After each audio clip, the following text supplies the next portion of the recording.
ज्ञान दिया। कपिल मुनि के आश्रम में राजा राहुगण गए हैं, बाबा कपिल ने भी उनको ज्ञान अर्जन कराया। समय आया आगे हिरण्यकशिपु ऊपर, ना अंदर ना बाहर, ना अस्त्र से ना शस्त्र से, न दिन में ना रात में, न नर से न पशु, सब रूप में मैं मरूं ना, ये विचार किया। घर आए, पत्नी नहीं थी, इंद्र के यहाँ से नारद जी के यहाँ, नारद जी के यहाँ से पत्नी और पुत्र को लेकर। हिरण्यकशिपु के पुत्र का नाम है, जिसने आते ही भगवान के नाम का हिलाद करा, वो प्रहलाद हुआ। प्रहलाद लेकर आए, विद्याध्ययन करने भेजा। जिसको गर्व का ज्ञान हो उसे बाहर के ज्ञान की जरूरत नहीं पड़ती। गर्भित ज्ञान प्रथम होता है, प्रथम ज्ञान है गर्भ का। इसलिए हमारे यहाँ पर बुजुर्ग माताएं कहती हैं गर्भवती नारी को भजन करना चाहिए, कीर्तन करना चाहिए, कथा सत्संग श्रवण करना चाहिए। पर आज के जमाने में डॉक्टर कह देते बेड रेस्ट, पलंग पे पड़ी रहो, दिन भर टीवी देखती रहो, और दिन भर वह टीवी में ढिसुम तो वो औलाद भी ऐसी पैदा होती है, दिन भर ये वो तोड़ती फिरती है। मिले रोते ही मिले तो औलाद भी ऐसी पैदा हुई है, 1 मिनट सकनी नहीं बैठे, 1 मिनट। कई बुजुर्ग माताओं को तो बहुत गुस्सा आ जाता, कह देती है बहू हमारी भी 4 औलाद थी, खिला दो पिला दो पटक दो, आराम से खेलती रहे। ऐसी औलाद तूने पैदा करी है, 2 मिनट चैन से नहीं रहते, 2 मिनट। कई माताएं महाराज हिरण्यकशिपु ने पूछा, जब हिरण्यकशिपु की बहन चली गई, समाप्त हो, पूछा कहां है तेरा भगवान? सर्वस्व खंबे में है, खंबे में भी है। गदा का प्रहार करा, खंबा टूट के नीचे गिरा, नरसिंह भगवान प्रकट हो गए। बोलो नरसिंह भगवान की। नरसिंह भगवान प्रकट हुए। शाम का समय था, पकड़ा, दहली पर ले गए। न नीचे मरे ना ऊपर, जंघा पर मारा, न अंदर ना बाहर, दहली पर। न अस्त्र से न शस्त्र से, नख से, न दिन में ना रात में, शाम के समय, न नर से न पशु से, नरसिंह बनकर, ना ही 12 महीने में मरे, इसलिए एक अधिक कर, अधिक मास। हाथों को फाड़ा, आते निकाल कर गले में धारण करा, देवताओं ने पुष्पों की वृष्टि करी। बोलो नरसिंह भगवान की। नरसिंह भगवान का आनंद सुख प्राप्त हुआ।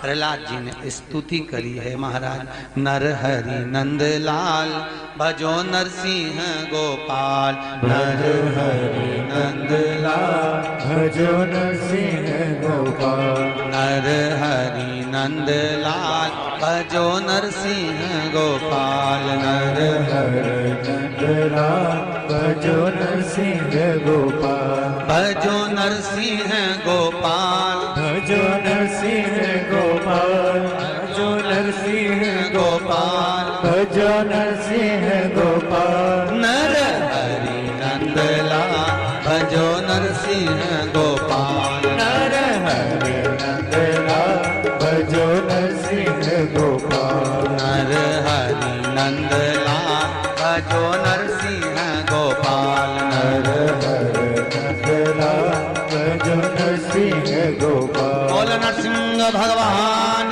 की। भगवान नरसिंह आनंद में रहकर प्रहलाद को जिह्वा से चाट कर पशुता दर्शाते हैं, स्तुति कर आनंद सुख प्रहलाद जी महाराज पाते हैं। आगे गजग्रह का वर्णन। एक सुंदर सरोवर में हाथी स्नान करने गया, मगर ने पांव पकड़ा, छूटता नहीं, बहुत प्रयास किया। अंत में पूरा परिवार जब हार गया, तब भगवान को बुलाया। भगवान ने आकर सुदर्शन उठाकर उस मगर का शीश काटा है, हाथी का पांव छूटता है। हो नाम का सुर भगवान का स्मरण कर कर जाता है। कोई नहीं आता, कोई वो कहते हैं ना, जब कोई नहीं आता मेरा शाम आता है,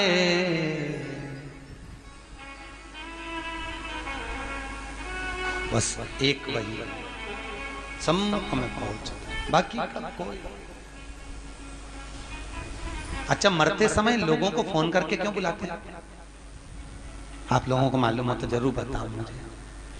बुआ जी आ जाओ, अम्मा जा रही है, मतलब बुआ की यमराज से अच्छी पट्टी हो सकता है यमराज बुआ जी को देख के छोड़ जाए, पड़ोसन को उठा के ले जाए, या बुआ की आंख से डर जाए। कई लोगों, मामा जी आ जाओ, अम्मा जा रही, मामा जी आ गए। अच्छा, मरने वाले से पूछा भी जाता है, देखो कौन खड़ा, पास में बुआ जी खड़ी, मामा जी खड़े, काका जी खड़े, और अम्मा इधर मुंह फेर लेती, इन्हीं के कारण तो मर रही। आंख में से आंसू झड़ते रहते हैं, मुंह से बोल नहीं पाती। परिवार के लोग कहते तुम्हें पहचान गई इसलिए रो रही है, अम्मा से पूछो इसलिए रो रही, पूरी जिंदगी लगा दी खोल लो तुम में, तुम्हारे कारण मर रही इसलिए रो रही। ऐसे ना कह देना परिवार वालों से, हमारे मरते समय जब प्राण छूटे, डॉक्टर अपना काम करे, पलंग के पास में कोई मत खड़े होना। तुमको देखकर नहीं मरना चाहते, तुम्हें देखकर मरेंगे, वापिस तुम में उलझ जाएंगे, फिर मरम करना। डॉक्टर अपना काम करे, मेरे पलंग के पास नीचे बैठकर भगवान का भजन करना। कम से कम बोल नहीं सकती तो सुन भी लूंगी तो तर जाऊंगी, इतने में पार लग जाएगा।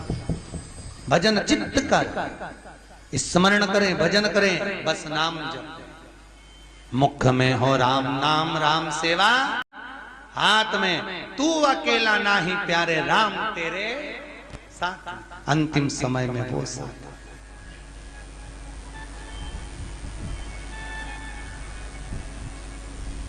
कहे हारे हारे हारे तुम हारे के सहारे। हम दुनिया में जगत में हार जाएं, पर एक सहारा आपका है, आपकी कृपा। आपके दिमाग कोई कौन होगा? महाराज बाके बिहारी, मेरा ठाकुर, मेरा लाडला, मेरा कृष्ण, मेरा गोपाला, मेरा कन्हैया, बस एक वही। हाथी का पांव छूटा, देवता राक्षसों ने मिलकर समुद्र का मंथन करा, सब कुछ निकला, रतन माणिक मोती सोना चांदी हीरा पन्ना गौ औषधि सब निकला। फिर निकली लक्ष्मी, वो भी अमृत निकला, विष निकला, विष शिव जी को दिया अमृत, देवता ले जा रहे थे, राक्षसों ने छुड़ा लिया। आपस में भगवान ने मोहिनी बनकर अमृत बांट दिया। चंद्र सूर्य ने कहा ये राहु है, शीश कटा, ऊपर का भाग राहु, नीचे का भाग केतु हो गया। राजा बलि की सत्ता स्थापित हो गई। अदिति माता ने कश्यप बाबा से विनती करी, मेरे गर्भ से कोई ऐसा पुत्र हो जो इंद्र की सत्ता को ला कर दे। राजा बलि से कुछ लेकर आए। कश्यप बाबा ने अदिति माता को पयोव्रत करवाया, और उस व्रत की प्रबलता से अदिति माता के गर्भ में भगवान वामन आकर विराजमान हुए हैं। महाराज अदिति माता के गर्भ से वामन भगवान प्रकट हुए। बोल वामन भगवान की। अदिति माता के गर्भ से जब वामन भगवान प्रकट हुए, राजा बलि पधार रहे हैं। जोरदार ताली बजाएं राजा बलि के।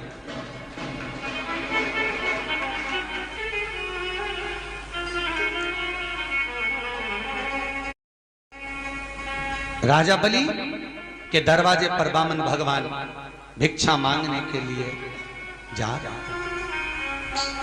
3 पग भूमि का दान मांगने के लिए जा रहे हैं।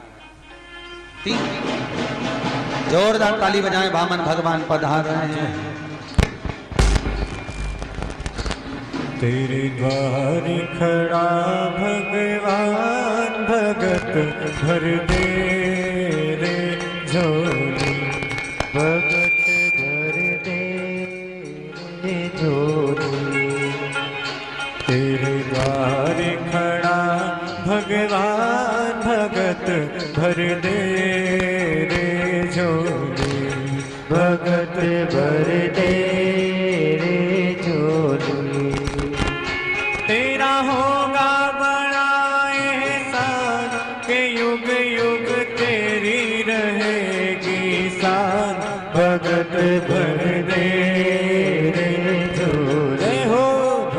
भर दे रे झोली। तेरे द्वार खड़ा भगवान भगत भर दे रे झोली। राजा बलि के दरवाजे पर वामन भगवान भिक्षा मांगने के लिए खड़े हुए। महाराज 3 पग भूमि का दान दे दीजिए। आवाज आई, राजा बाहर जाकर भिक्षा के लिए बोलते हैं, ब्राह्मण देवता आपको क्या दूं? 3 पग भूमि का दान चाहिए। महाराज 3 पग भूमि में तुम सही से सो नहीं सकते, बैठ नहीं सकते, करोगे क्या? महाराज आपका काम देने का, मेरा काम लेने का, आप दीजिए। और महाराज 3 पग भूमि के दान को देने के लिए आतुर वामन भगवान संकल्प लिए हैं राजा बलि से कि पृथ्वी नापी एक में, दूजे में आकाश, तीजा डग यहाँ कते लखे, सबई असुर निराश। महाराज तीसरा पांव कहां रखे? वामन भगवान के सम्मुख में राजा बलि ने अपना मस्तक आगे करा। शीश झुकाते ही राजा बलि के मस्तक पर वामन भगवान ने अपना तीसरा चरण रखा। देवता पुष्पों की वृष्टि करे, गंधर्व गान करे, अप्सरा नृत्य करी, चारों तरफ सुख समाहित हुआ। बोल वामन भगवान की जय। हाँ जी, जजमान आए वामन भगवान का पूजन करने के लिए। ध्यान दें, आज कथा का तीसरा दिवस है। वामन चरित्र की ओर अग्रण्य है। कल कथा में राम जन्मोत्सव और कृष्ण जन्मोत्सव की कथा होगी।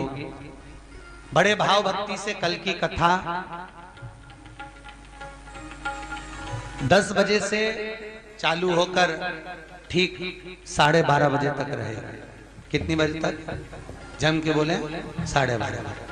और 12 बजे राम जी का जन्मोत्सव करके कथा को विराम देंगे। उसके बाद में कथा कल दोपहर में शाम को 5 बजे प्रारंभ होगी, जो 7 बजे तक चलेगी। बड़े आनंद से कल